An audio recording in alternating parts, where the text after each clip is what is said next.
Number 1. Clare Miller. A 911 call broke the stillness of a quiet suburban night in America. On the other end of the line, there was no panicked screaming, only the unsteady voice of a child. The voice trembled, hesitant, as if the speaker herself had not yet fully grasped what had just happened. She was only 14 years old.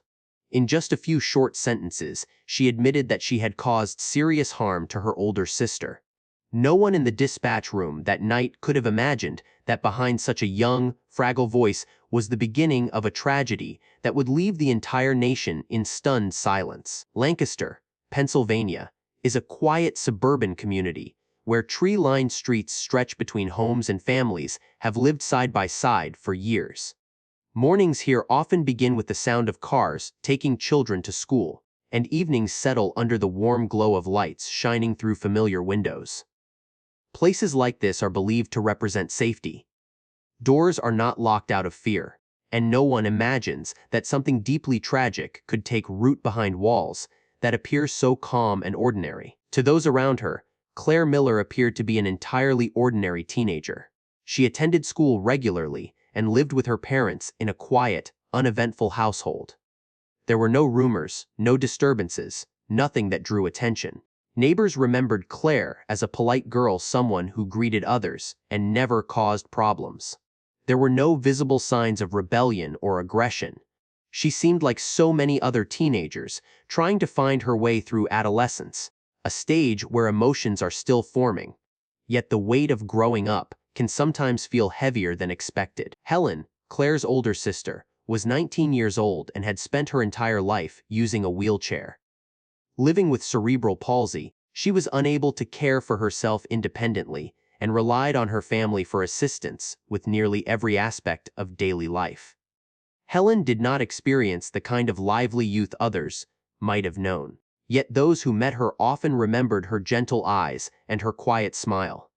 Within that home, Helen was not only a daughter, she came to represent vulnerability itself, someone entirely dependent on the care and compassion of the people around her. In the early hours of February 22, 2021, the Miller family home lay in complete silence. While the neighborhood remained fast asleep, Clare was awake in her darkened bedroom. No one knows what filled the mind of a 14-year-old girl in that moment. What is known is that, within that heavy stillness, a decision was made.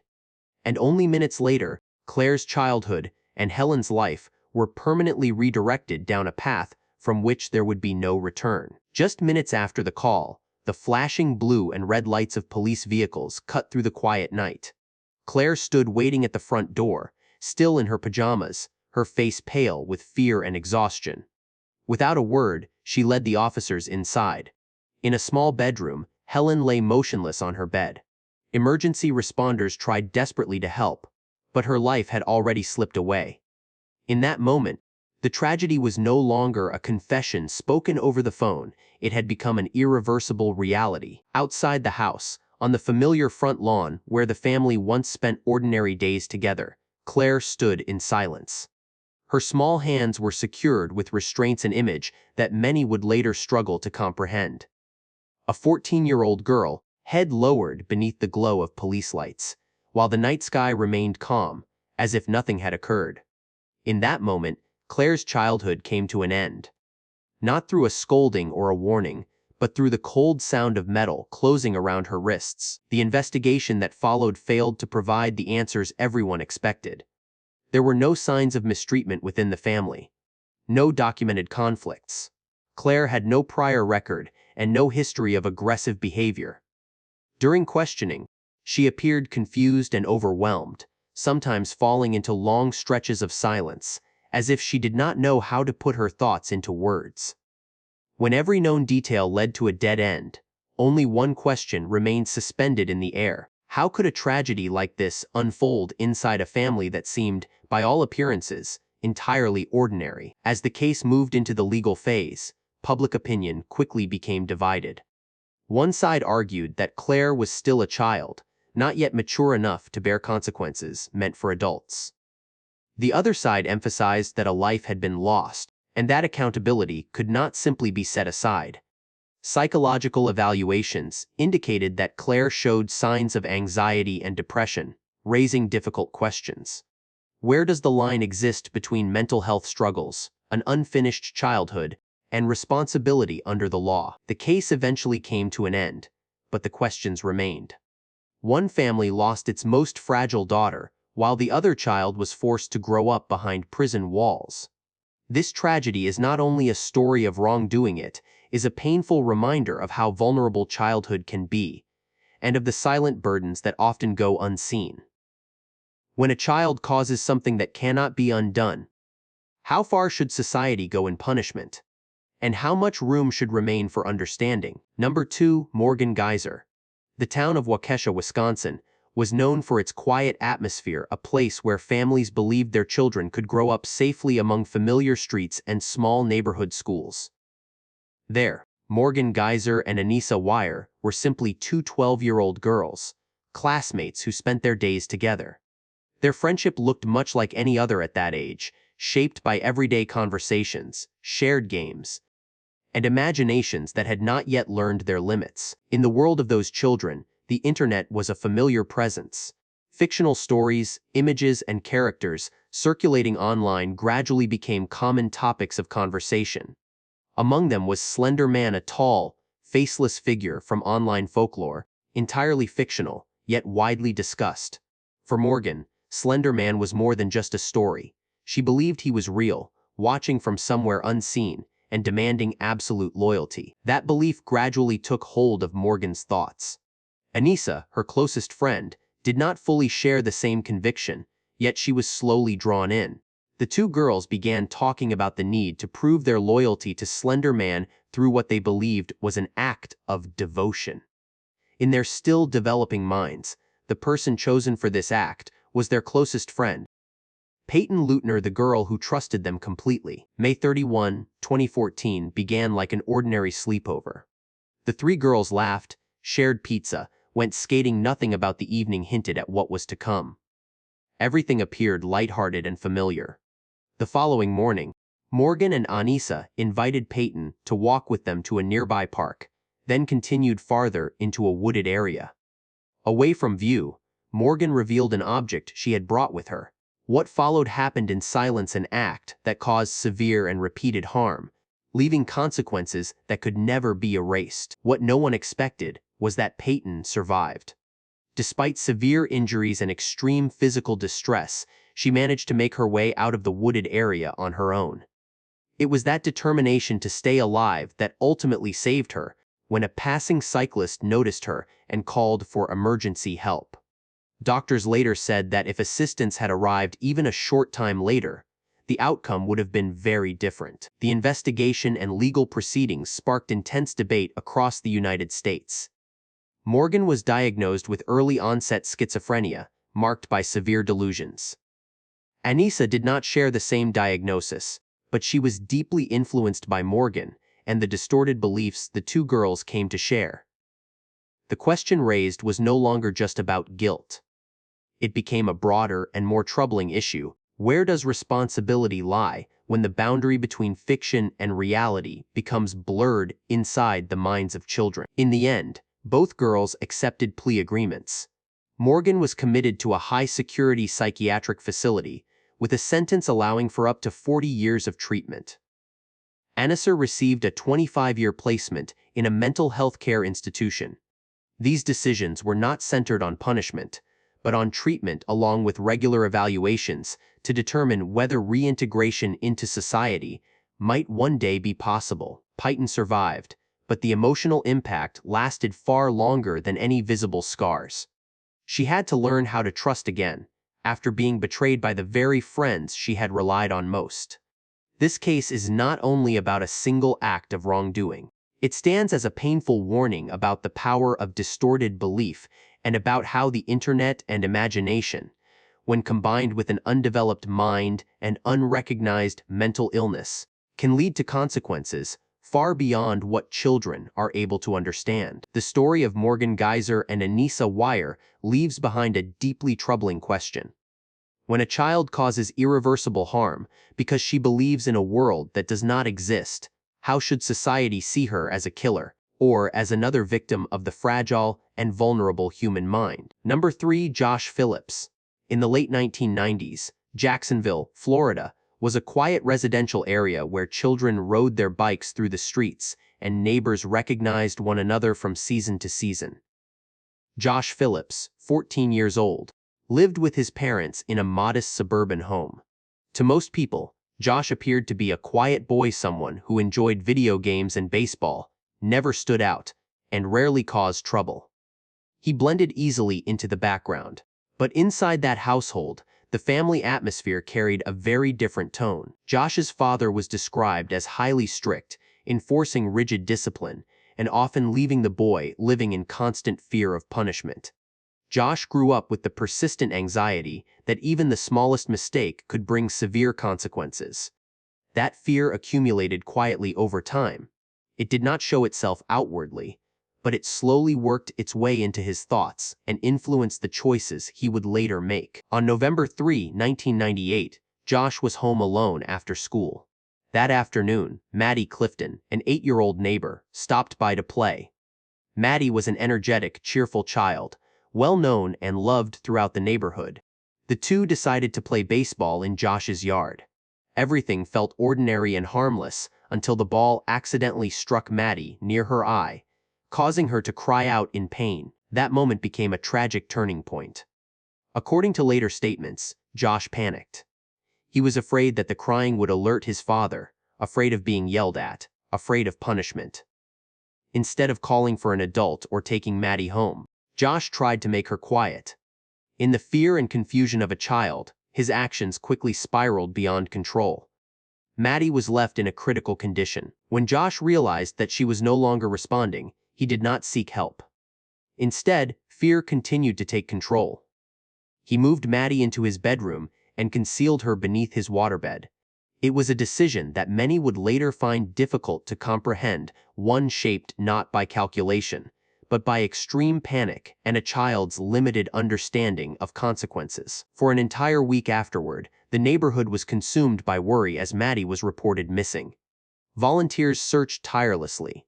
Flyers covered street corners and storefronts. Local news outlets followed the story day after day. Amid all of this, Josh continued his daily routine as if nothing were wrong. He ate, moved about the house, and each night went to sleep in his room on the very bed beneath which Maddie had been hidden. That apparent coldness would later deeply disturb many people.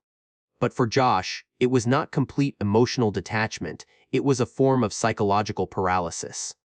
He lived in constant fear of being discovered, maintaining an appearance of normalcy as a way to escape the reality he could not face. The truth came to light only when Josh's mother noticed an unusual odor and water leaking from the waterbed in her son's room.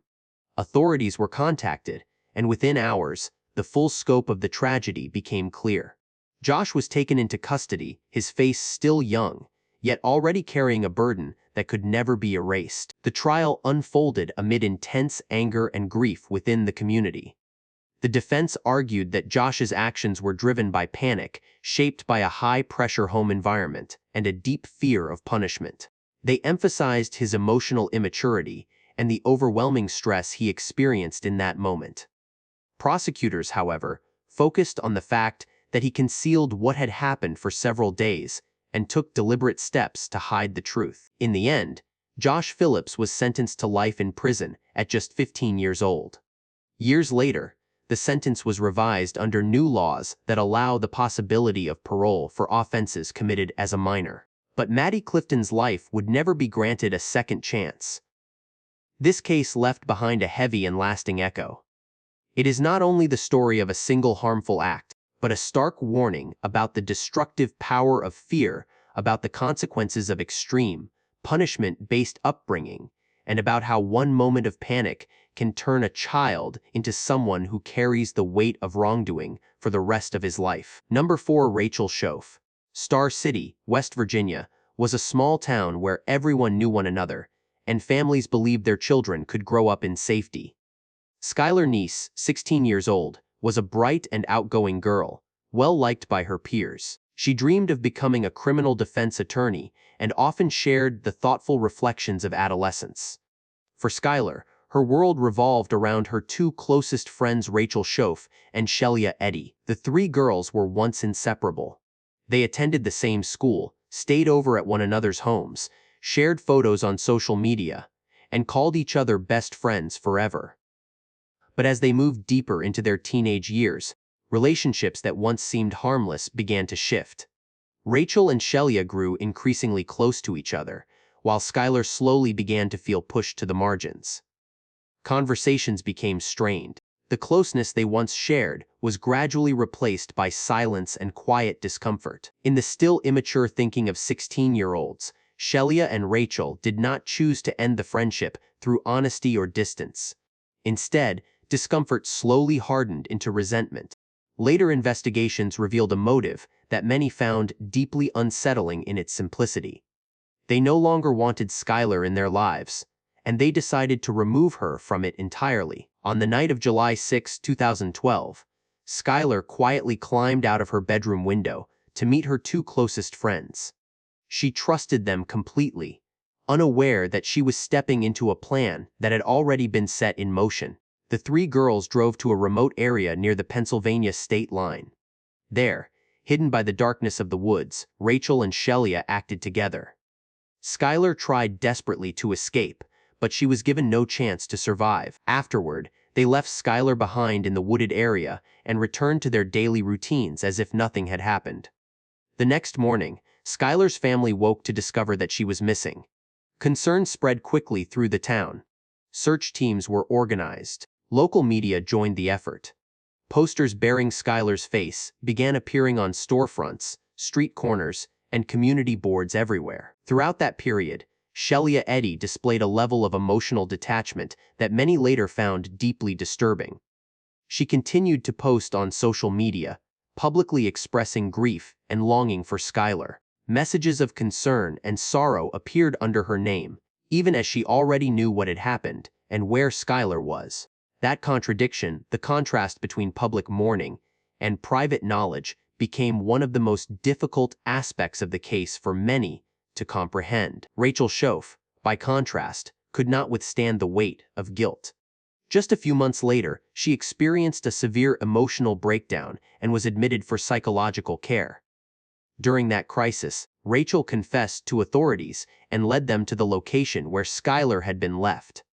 When Skylar's remains were finally found, her family received the answers they had been searching for, answers they had both hoped for and feared in equal measure. The legal process moved quickly. Rachel Shoaf cooperated with prosecutors, accepted a plea to second-degree murder, and was sentenced to 30 years in prison, with the possibility of parole after serving a portion of that term. Shelia Eddy, who remained emotionally detached until the very end, received a sentence of life in prison. This case is not merely the story of a crime.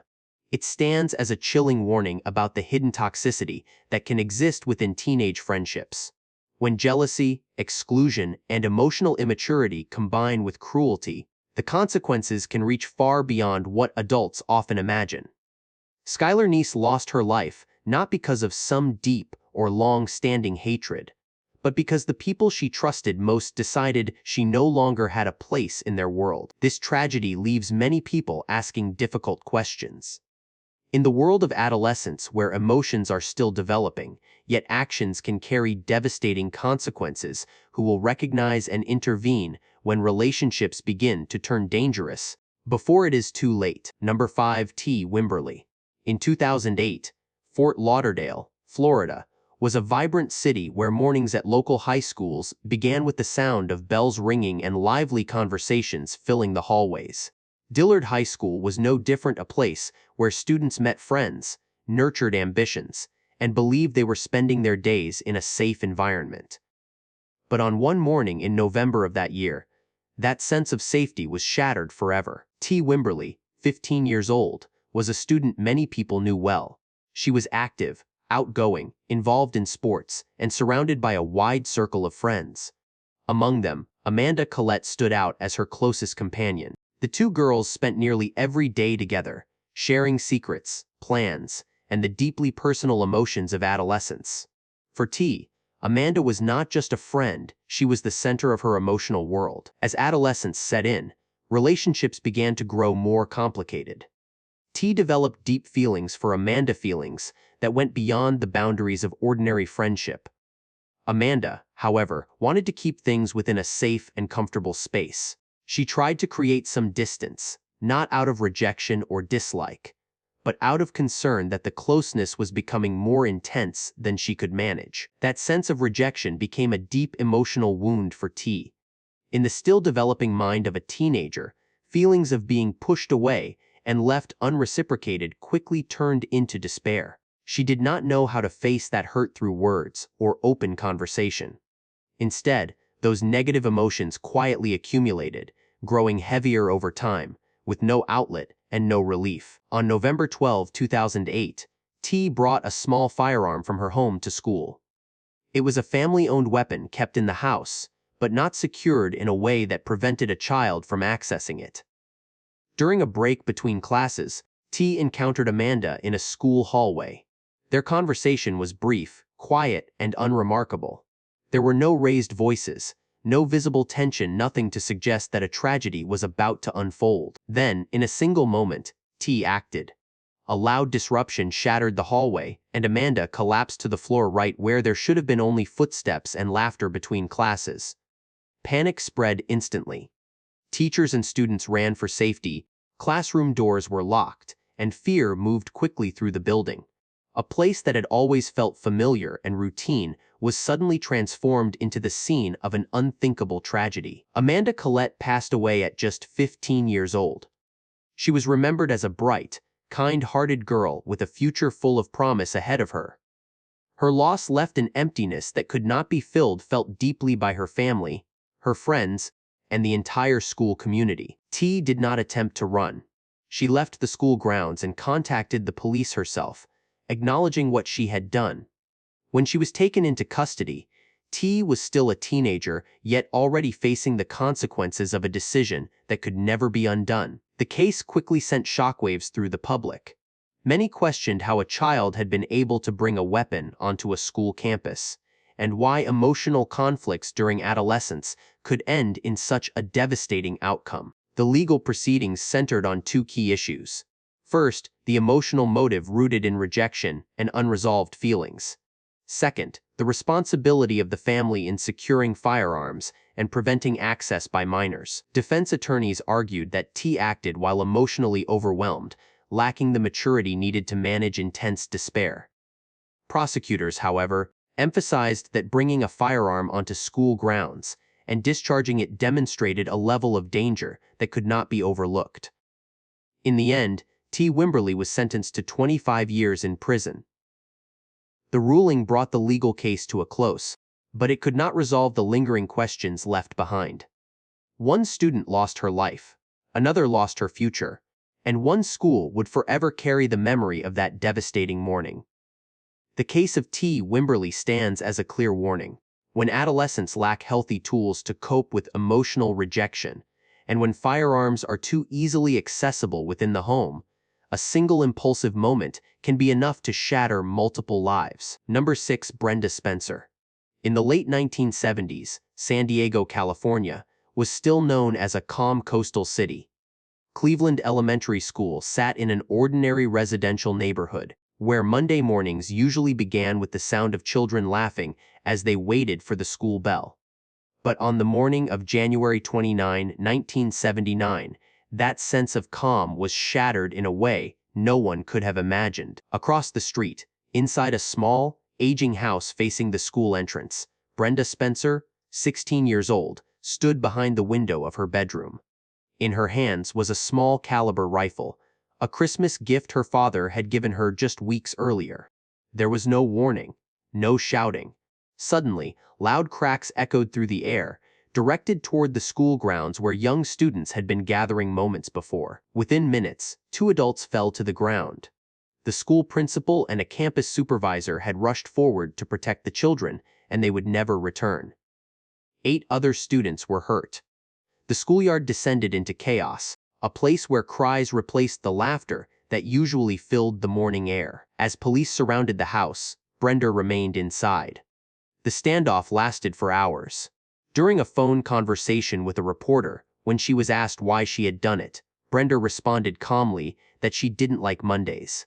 That brief remark spread across the United States almost instantly, becoming a chilling symbol of a tragedy that defied understanding. But behind that seemingly indifferent remark was a life marked by deep distress. Brenda grew up in a fractured family. Her parents divorced, and she lived with her father in conditions defined by poverty and emotional neglect. Later reports revealed that Brenda had experienced mistreatment, long periods of being left without care, and showed clear signs of severe depression. She had spoken before about thoughts of ending her own life. She had reached out for help more than once. But no one truly listened. That Christmas gift, a firearm, was not an expression of care, but a reflection of profound misunderstanding and neglect. A teenager struggling with serious emotional instability, living in a harmful environment, was given access to something capable of causing irreversible harm. No one stepped in. No one intervened. No one stopped what could have been prevented. After hours of negotiation, Brenda surrendered. She was taken into custody at just 16 years old. In court, Brenda was tried as an adult. Prosecutors described her actions as extremely dangerous and impossible to excuse. The defense, however, presented a different portrait, one of a deeply wounded teenager, shaped by neglect, isolation, and a profoundly unstable home environment. In the end, Brenda Spencer was sentenced to life in prison, with the possibility of parole after many years. At the time, she became one of the youngest female inmates in the United States. This case is regarded as one of the first school-related shootings to shock the nation. It marked the beginning of a dark chapter, forcing the United States to confront a painful reality that profound harm can emerge from children who have been neglected, unheard, and left to struggle alone. The phrase "I don't like Mondays" has been repeated for decades.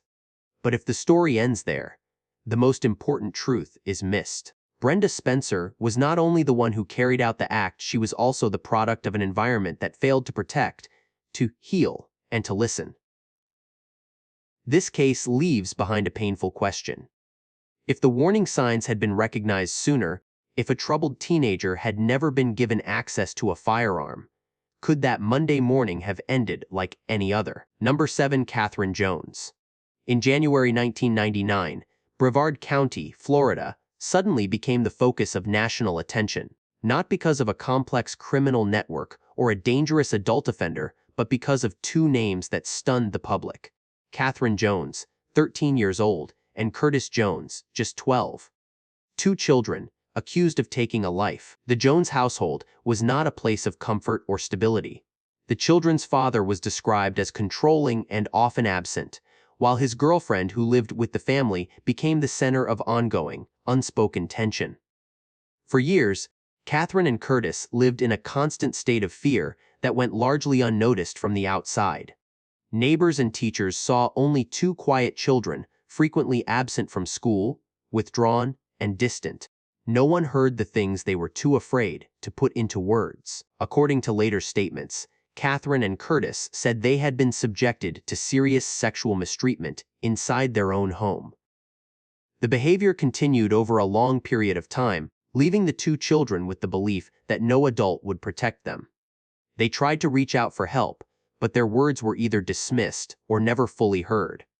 Gradually, any trust in being rescued or supported began to fade. In the still undeveloped thinking of children only 12 and 13 years old, the world appeared to offer no escape.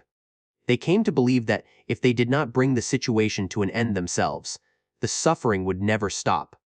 And so, a devastating decision took shape, not born from hatred, but from despair. On January 6, 1999, while their father was away from home, Katherine and Curtis accessed a firearm inside the house. The woman who lived with the family was fatally injured. Immediately afterward, the two children fled in panic into nearby woods. There was no attempt to conceal what had happened, no long-term plan to escape. It was a raw, instinctive reaction, one that reflected the shock of children who had crossed a line from which there was no return. What made the case especially controversial was how the legal system chose to respond. Katherine and Curtis were tried as adults. Inside the courtroom, two small children sat facing legal concepts they could barely comprehend. That image alone forced many to pause and question the process. Can justice truly be applied in the same way to a 12-year-old child as it is to a fully grown adult? What made the case especially controversial was how the legal system chose to respond. Katherine and Curtis were tried as adults. Inside the courtroom, two small children sat facing legal concepts they could barely comprehend. That image alone forced many to pause and question the process. Can justice truly be applied in the same way to a 12-year-old child as it is to a fully grown adult? In the end, both accepted plea agreements. Each was sentenced to 18 years in prison. For many, the punishment felt unbearably harsh for children who may have also been victims themselves. For others, it was seen as an unavoidable consequence for a life that had been lost. During their time in custody, Katherine and Curtis grew up behind prison walls. They continued their education, took part in rehabilitation programs, and slowly matured within an environment unlike any ordinary childhood. Years later, after serving their sentences, both were released back into society. The case of Katherine and Curtis Jones offers no comforting conclusion. It delivers no clear sense of complete justice, nor does it allow for simple judgment. This is a story of two children who were both perpetrators and victims of cries for help that went unheard until it was too late. And it leaves behind a question that continues to linger. When children commit serious acts out of desperation to protect themselves, should society see them as criminals or as evidence of the failure of systems that were meant to protect them from the very beginning? Number 8. Tyler Witt. El Dorado Hills, California, was a quiet residential community where homes sat tucked behind rows of trees and families believed their children were growing up in a safe, well-supervised environment. Joanne Witt, 47 years old, was a respected software engineer and a devoted single mother. She dedicated much of her life to caring for her daughter, Tyler, who was just 14 at the time. For Joanne, her actions came from a place of protection. But for Tyler, they felt like control and betrayal. At 14, Tyler's emotions were intense, yet not mature enough to distinguish between genuine love and emotional dependence. She came to believe she was living out a Romeo and Juliet-style story, where forbidden love only felt more powerful, more absolute, and more sacred because it was being denied. Stephen, older and already more mature, became a central influence in Tyler's changing mindset. Their conversations gradually took on a tone of resistance and defiance. Joanne was no longer seen as a worried parent, but as an obstacle that stood in the way. In Tyler's later journal entries, she wrote about her growing anger toward her mother and about a belief that only if Joanne were gone could her own life truly begin. On the night of June 12, 2009, Joanne Witt went to sleep as she did every other night, unaware that it would be her last. Stephen entered the house quietly. Joanne lost her life in her bedroom. Tyler did not carry out the act herself, but she knew exactly what was happening and had taken part in the plan. It was a decision shaped by youthful rebellion and emotional immaturity, but one whose consequences were permanent and irreversible. The following morning, when Joanne failed to show up for work, her co-workers began to worry.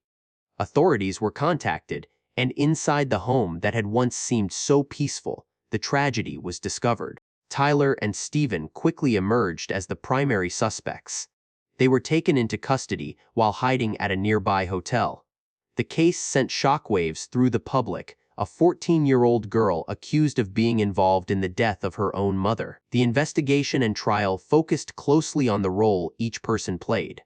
Stephen was viewed as the primary instigator, an adult who had manipulated the emotions and thinking of a young teenager. Tyler, meanwhile, was seen as both an accomplice and a victim of distorted influence. Tyler's attorneys argued that she was far too young, highly susceptible to manipulation, and lacked the maturity needed to fully understand the consequences of what was being planned. In the end, Tyler accepted a plea agreement and was committed to the juvenile justice system until the age of 21. Stephen Culver received a sentence of life in prison. The two sentences reflected a clear distinction between a rebellious emotionally vulnerable teenager, and an adult held fully accountable for his actions. The case of Tyler Witt is not only a story about a family tragedy. It stands as a warning about distorted relationships between adults and minors, and about how teenage rebellion can be exploited and turned into irreversible loss. Joanne Witt lost her life while trying to protect her daughter. Tyler, in turn, paid the price with her youth and with memories that can never be erased. This is a tragedy with no winners. What remains is a haunting question. When immature love is misdirected and shaped by an adult's influence, where does responsibility truly lie, and how can stories like this be prevented before it is too late? Number 9. Sarah Johnson. Bellevue, Idaho, was a quiet small town where families often knew one another across generations, and serious crime was rare. The Johnson family was widely regarded as a model household. Alan Johnson was known as a hardworking father, and Diane Johnson as a devoted mother. They had one daughter, Sarah Johnson, 16 years old, at an age when tensions between parents and children can begin to intensify, and everyday disagreements can quietly grow into deeper conflicts. Sarah was a typical teenager. She attended high school, took part in cheerleading, and dreamed of leaving her small town in search of a bigger life. But during those years, Sarah became involved in a relationship that deeply alarmed her parents. She was dating Bruno Santos, an older man with a criminal record. Alan and Diane believed the relationship posed a serious risk, and they forbade their daughter from continuing to see him. For her parents, it was an act of protection. But for Sarah, it felt like absolute control. She felt cornered, stripped of choice, stripped of freedom. Emotions that had no safe outlet slowly hardened into resentment. In the still undeveloped thinking of a 16-year-old, Sarah came to believe that her parents were the greatest obstacle standing between her and what she defined as love. In the early hours of September 2, 2003, while the house was still wrapped in sleep, tragedy unfolded. Alan and Diane Johnson lost their lives in their own bedroom. The weapon involved belonged to the family and had been stored in the garage. There were no signs of a struggle. No indication that they were given a chance to react. Afterward, Sarah ran to a neighbor's house in a state of panic, saying that something terrible had happened to her parents. At first, investigators considered the possibility of a break-in. The scene appeared to have been arranged to suggest that scenario, but as the investigation continued, the details began to conflict. Piece by piece, the story no longer fit together as it first seemed. Investigators later discovered trace evidence on Sarah's clothing that placed her inside the bedroom at the time of the incident. The robe she was wearing carried material linked to both of her parents. Analysis of the scene indicated that the shots had been fired from within the room, not by an outsider entering from elsewhere. As questioning continued, Sarah's statements began to shift. Inconsistencies emerged, and the story of an unknown intruder slowly unraveled. Prosecutors argued that Sarah had deliberately altered the scene afterward in an effort to mislead the investigation. They outlined a clear motive: her parents had forbidden the relationship with an older man, and Sarah chose a path she believed would restore control over her own life. The trial unfolded under intense media attention. A 16-year-old teenager stood accused of causing the deaths of both her parents. The defense attempted to introduce alternative explanations, arguing that the evidence was largely circumstantial. However, forensic findings, trace materials, and scene analysis ultimately formed a cohesive body of evidence that proved difficult to dismiss. The jury concluded that there had been no intruder. The person responsible was already inside the home. In 2005, Sarah Johnson was sentenced to 2 consecutive life terms, with no possibility of parole. The sentence deeply divided public opinion. Some believed it was a necessary response to an act that could not be excused. Others questioned whether a teenager should spend a lifetime behind bars for actions committed before full emotional maturity. But for the Johnson family, no sentence could ever repair the deepest betrayal imaginable, to be lost at the hands of the very child they had tried to protect. The case of Sarah Johnson stands as a dark warning. When family conflict goes unresolved, when adolescent emotions are pushed to extremes, the consequences can exceed every moral boundary. 2 lives were taken in their sleep.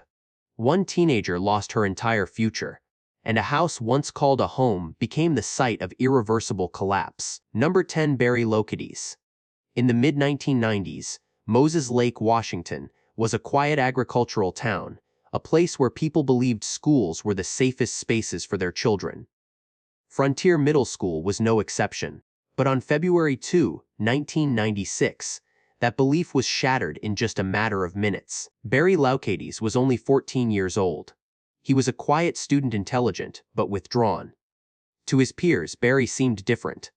He often wore dark clothing, spoke very little, and became a target of subtle but persistent teasing. That ongoing isolation, combined with an unstable home life, gradually pushed him deeper into feelings of anger and loneliness. Barry sought escape through movies and music.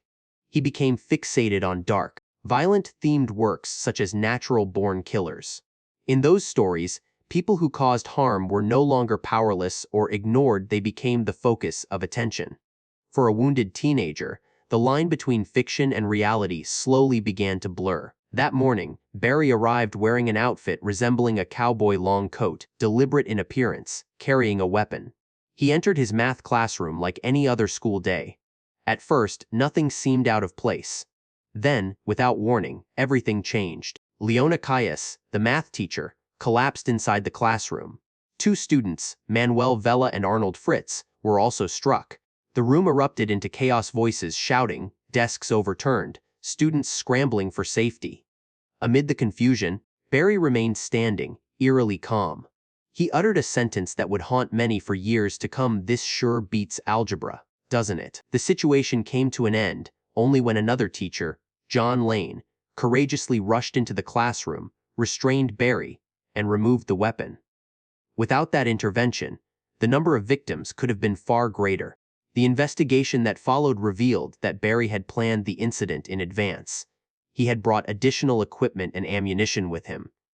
Notes found in his belongings reflected deep anger, resentment, and a powerful desire to be seen, even if it meant drawing attention in the most destructive way possible. Barry was taken into custody at just 14 years old and was tried as an adult.